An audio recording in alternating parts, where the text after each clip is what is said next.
Hello and welcome. तो आज हमारा टॉपिक है, इस टॉपिक का नाम है स्ट्रक्चर ऑफ न्यूरॉन। क्या है इस टॉपिक का नाम? इस टॉपिक का नाम है स्ट्रक्चर ऑफ न्यूरॉन। सबसे पहले हमें पता होना चाहिए कि न्यूरॉन क्या होता है। न्यूरॉन क्या होता है? न्यूरॉन होता है structural structural and functional functional unit of nervous system. जो न्यूरॉन होता है ये होता है structural and functional unit of nervous system. जो न्यूरॉन होता है, दूसरा पॉइंट ये आपको रखना चाहिए, ये होता है एक माइक्रोस्कोपिक स्ट्रक्चर। क्या होता है? एक माइक्रोस्कोपिक स्ट्रक्चर होता है। जो न्यूरॉन होता है एक माइक्रोस्कोपिक स्ट्रक्चर होता है। जो न्यूरॉन होता है इसके तीन पार्ट्स होते हैं, मेनली तीन पार्ट्स होते हैं। सबसे पहला पार्ट होता है डेंड्राइट, दूसरा पार्ट होता है इसका वो होता है सेल बॉडी, और तीसरा पार्ट होता है इसका एक्सॉन। जो जो जो न्यूरॉन होता है ये structure and function of nervous system होता है, ये माइक्रोस्कोपिक स्ट्रक्चर होता है। इसके तीन पार्ट्स होते हैं, एक होता है डेंड्राइट, सेल बॉडी और एक्सॉन। जो डेंड्राइट होता है हम पढ़ेंगे अभी कि डेंड्राइट क्या होता है, सेल बॉडी क्या होती है और एक्सॉन क्या होता है। जो सेल बॉडी होती है इसमें होता है न्यूक्लियस। क्या होता है? जो न्यूरॉन होता है इसमें होता है न्यूक्लियस। क्या होता है? इसमें न्यूक्लियस होता है। इसमें साइटोप्लाज्म होता है, जिस साइटोप्लाज्म हम कहते हैं न्यूरोप्लाज्म। क्या कहते हैं? हम कहते हैं न्यूरोप्लाज्म हम कहते हैं उसको। इसमें होते हैं, इसमें ग्रैन्यूल्स होते हैं जिनको हम, जो मोस्टली इसमें कौन सा होता है, इसमें नेसलस ग्रैन्यूल होता है। नेसलस ग्रैन्यूल होता है इसमें नेसलस ग्रैन्यूल होता है। नेसलस ग्रैन्यूल ये किस में मदद करती है? ये करती है मदद प्रोटीन सिंथेसिस में, प्रोटीन फॉर्मेशन में मदद करते हैं इस न्यूरॉन को। और दूसरा होता है डेंड्राइट। ये एक्सटेंशंस होते हैं। ये एक्सटेंशन कहाँ से अराइज होते हैं? ये एक्सटेंशन अराइज होते हैं सेल बॉडी से। ये एक्सटेंशंस होते हैं जो अराइज होते हैं, एक्सटेंशन होते हैं जो अराइज होते हैं, arise from cell body, arise from cell body, arise from cell body। तो उसके बाद हम पढ़ेंगे कि जो डेंड्राइट का काम क्या होता है। ये रिसीव करता है इन्फॉर्मेशन को। क्या करता है? ये रिसीव करता है इन्फॉर्मेशन। जब ये रिसीव करता है इन्फॉर्मेशन को तो ये किसको देता है फिर इन्फॉर्मेशन? ये एक्सॉन को देता है। तो जो डेंड्राइट होते हैं ये होते हैं मल्टीपल। क्या होते हैं? ये सबसे पहले होते हैं शॉर्ट। क्या होते हैं? ये शॉर्ट होते हैं। ये मल्टीपल हो सकते हैं, ये मल्टीपल होते हैं। और ये क्या होते हैं? शॉर्ट होते हैं, मल्टीपल होते हैं। और ये जो है ये इंक्रीज करते हैं सरफेस एरिया, ये इंक्रीज करते हैं सरफेस। ये शॉर्ट होता है, मल्टीपल होता है, और ये ब्रांचेड होता है। क्या होता है? ये ब्रांचेड होता है। और जो एक्सॉन होता है ये सिंगल होता है। क्या होता है? सिंगल होता है। ये अनब्रांचेड होता है। सिंगल होता है, अनब्रांचेड होता है। सिंगल होता है, अनब्रांचेड होता है। और लॉन्ग फाइबर होता है, लॉन्ग फाइबर्स। ये लॉन्ग फाइबर्स होते हैं, ये शॉर्ट फाइबर्स होते हैं। जो डेंड्राइट होते हैं ये शॉर्ट फाइबर्स होते हैं, मल्टीपल होते हैं, ब्रांचेड होते हैं। लेकिन जो एक्सॉन होता है ये लॉन्ग फाइबर्स होते हैं, सिंगल होते हैं, अनब्रांचेड होते हैं। तो आपको आ गया समझ। तो मैंने आपको यही कहा कि जो स्ट्रक्चर ऑफ न्यूरॉन होता है इसमें तीन पार्ट्स होते हैं, एक होता है डेंड्राइट, सेल बॉडी और एक्सॉन। जो डेंड्राइट होता है ये एक्सटेंस होते हैं जो अराइज होते हैं सेल बॉडी से। जो सेल बॉडी होती है ये तो पता ही है, इसमें न्यूक्लियस होता है, साइटोप्लाज्म होता है जिसको हम न्यूरोप्लाज्म कहते हैं, इसमें ग्रैन्यूल्स होते हैं जिसको हम नेसलस ग्रैन्यूल कहते हैं, जो मदद करते हैं प्रोटीन फॉर्मेशन में। उसके बाद एक्सॉन होता है जो लॉन्ग पार्ट हो, जो लॉन्ग फाइबर से बना होता है, जो लॉन्ग फाइबर होता है, जो सिंगल होता है, जो अनब्रांचेड होता है। आपको आ गया। अब हम देखेंगे स्ट्रक्चर ऑफ न्यूरॉन क्या होता है। मैंने यहाँ पे बनाया है स्ट्रक्चर ऑफ न्यूरॉन, आप देख सकते हो मैंने बनाया है स्ट्रक्चर ऑफ न्यूरॉन, ताकि हमें ज़रूरत नहीं पड़ेगी दोबारा बनाने की। तो ये बनाया है, ये क्या है? ये है सेल बॉडी। क्या है? ये है सेल बॉडी। सेल बॉडी का दूसरा नाम होता है साइटॉन। क्या होता है? सेल बॉडी का दूसरा नाम होता है साइटॉन। इसका तीसरा नाम होता है सोमा। इसको हम सेल बॉडी भी कह सकते हैं, साइटॉन भी कहते हैं और सोमा भी कहते हैं। और इसके बाद ये अगर आप देखोगे ये ब्रांच स्ट्रक्चर, इनको हम कहते हैं डेंड्राइटस। क्या कहते हैं? डेंड्राइटस। और ये होता है न्यूक्लियस, सेल के अंदर होता है, ये होता है न्यूक्लियस। और ये होता है एक्सॉन। क्या होता है? ये होता है एक्सॉन। ये होता है साइटोप्लाज्म जिसको हम न्यूरोप्लाज्म कहते हैं, ये होता है। एंड ये डेंड्राइट्स ये रिसीव करते हैं इन्फॉर्मेशन आती है, इम्पल्स आते हैं यहाँ से, फिर यहाँ से जाएगी इम्पल्स। उसके बाद ये होता है एक्सॉन। एक्सॉन के ऊपर होता है इंसुलेटेड मटेरियल, जिस इंसुलेटेड मटेरियल को हम कहते हैं माइलिन शीथ। क्या कहते हैं? Myelin sheath.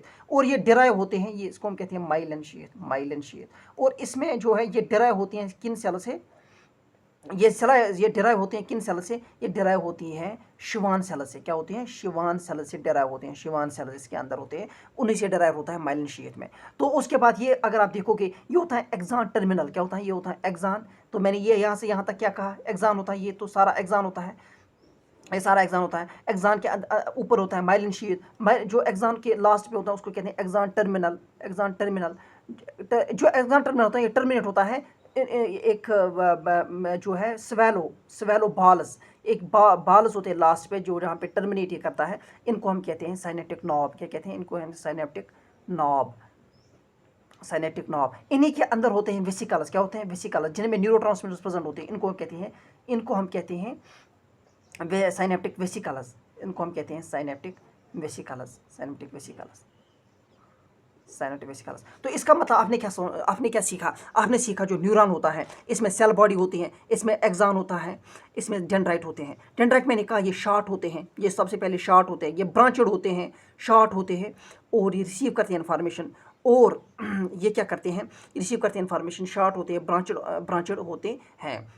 उसके बाद दूसरी बात मैंने कहा आपको कि जो सेल बॉडी होती है इसमें, इसको दूसरा नाम कहते हैं साइटोन या सोमा भी, और इसी में होता है साइटोप्लाज्म, ये होता है, ये है साइटोप्लाज्म जिसको हम न्यूरोप्लाज्म कहते हैं। इसी में होते हैं नेसलस ग्रेन्यूल, क्या होते हैं? ये होते हैं नेसलस ग्रेन्यूल, इसमें ग्रेन्यूल्स होते हैं जिनको हम कहते हैं Nissl's granule. Special type of granules हो सकते हैं, इनको हम कहते हैं नेसलस ग्रेन्यूल। यही नेसलस ग्रेन्यूल हमें मदद करते हैं प्रोटीन फॉर्मेशन पे। और ये होते हैं, ये होता है एक्सान। एक्सान के ऊपर होता है इंसुलिन मटीरियल जो जो जिनको डिराइव होती हैं शुवान सेल से। शुवान सेल से बनाती हैं माइलिन शीथ, माइलिन शीथ को हम माइलिन शीथ कहते हैं, और शुवान सेल से बनता है ये माइलिन शीथ। उसके बाद जो एक्सान टर्मिनल होता है ये बनाते हैं नॉब्स, उसको हम कहते हैं साइनेप्टिक नॉब, जिसके अंदर होते हैं वेसिकल्स, जिसको हम कहते हैं, जिनको हम कहते हैं साइनेप्टिक वेसिकल्स। इतना आपको आ गया समझ? फॉर एग्जाम्पल अब हम देखेंगे, अब हम जब क्लासीफाई करते हैं, क्लासिफिकेशन, अब हम देखेंगे क्लासिफिकेशन। जब हम क्लासिफिकेशन देखेंगे, हम देखते हैं on the basis of dendrite and axon, dendrite and axon. अगर हम देखेंगे क्लासिफिकेशन कि डेंड्राइट कितने हैं, एक्सान कितने हैं, हम न्यूरॉन को डिवाइड करते हैं, हम तीन टाइप्स में इसको डिवाइड करते हैं। सबसे पहले मल्टीपोलर न्यूरॉन, दूसरा होता है बाइपोलर न्यूरॉन, तीसरा होता है unipolar neuron, multiple neuron, bipolar neuron, unipolar neuron. जो मल्टीपल न्यूरॉन होता है, ये फॉर एग्जाम्पल ये मैंने बनाया, multiple neuron mean single axon लेकिन डिफरेंट मल्टीपल डेंड्राइट्स, इसको हम कहते हैं मल्टीपल न्यूरॉन। और bipolar neuron means, bipolar neuron में क्या होता है? वन एक्सॉन होता है, one dendrite, one axon one dendrite, इसको कहते हैं बाइपोलर। ये होता है रेटिना ऑफ आई में। किस में होता है? रेटिना ऑफ आई में। अभी मैंने आपको कहा जो बाइपोलर न्यूरॉन होता है इसमें वन एक्सॉन वन डेंड्राइट होता है बाइपोलर। मल्टीपोलर में one axon multiple dendrite, so multipolar. तो यूनिपोलर क्या होता है? Unipolar single one cell body and one axon, one cell body, इसमें वन सेल बॉडी होता है और एंड वन एक्सॉन, इसमें डेंड्राइट्स नहीं होते हैं। और ये किस में पाया जाता है? एम्ब्रियोनिक स्टेज में, ये हमारी एम्ब्रियोनिक स्टेज में प्रेजेंट होता है, एम्ब्रियोनिक स्टेज में। और मल्टीपल न्यूरॉन किस में होता है? ये सेरेब्रल कॉर्टेक्स में प्रेजेंट होता है, सेरेब्रल कॉर्टेक्स में। आपको आ गया समझ? ये मैंने समझाया आपको कि ये क्या होता है। Multiple neuron means single axon, इसमें single axon multiple dendrites. Bipolar neuron में क्या होता है? इसमें one single axon single dendrite. Unipolar में क्या होता है? यूनिपोलर में single axon, single cell body and single axon होता है। ये embryonic stage, retina of eye, ये सेरेब्रल कॉर्टेक्स। ये इतना आपको याद रखना है क्योंकि ये आ सकता है। तो अब हम अगर हम इसको हम वाइंड अप करेंगे, इसको मैं ऐसे समझाऊंगा।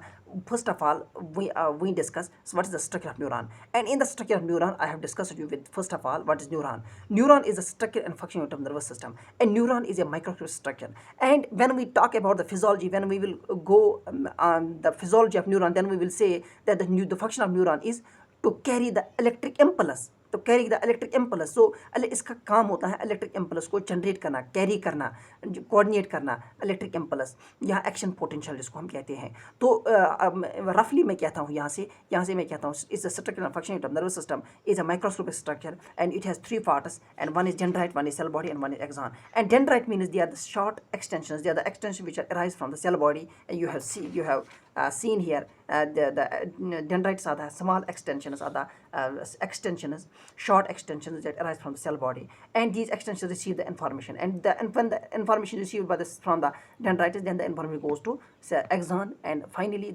from axon it goes to the synaptic nerve, and finally to the next neuron. And then you saw the cell body. Then you saw the cell body, and what is inside the cell body? In the cell body there is cytoplasm, and the cytoplasm is called neuroplasm.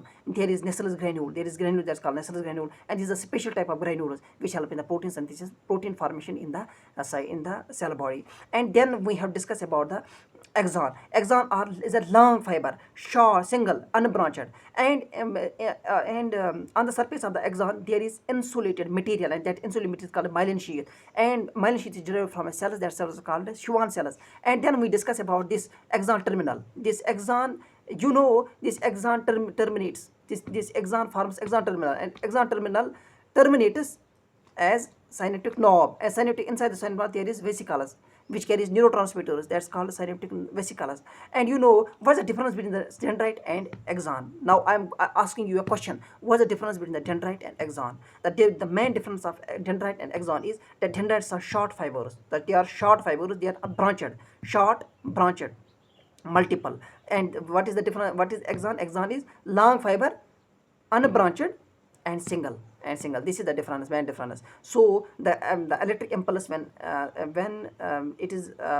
the electric impulse will come, and it will dendrites will receive the electric impulse, and then electric impulse will will go to the axon, and from axon it will go to the axon terminals and to the next neuron, So thank you so much.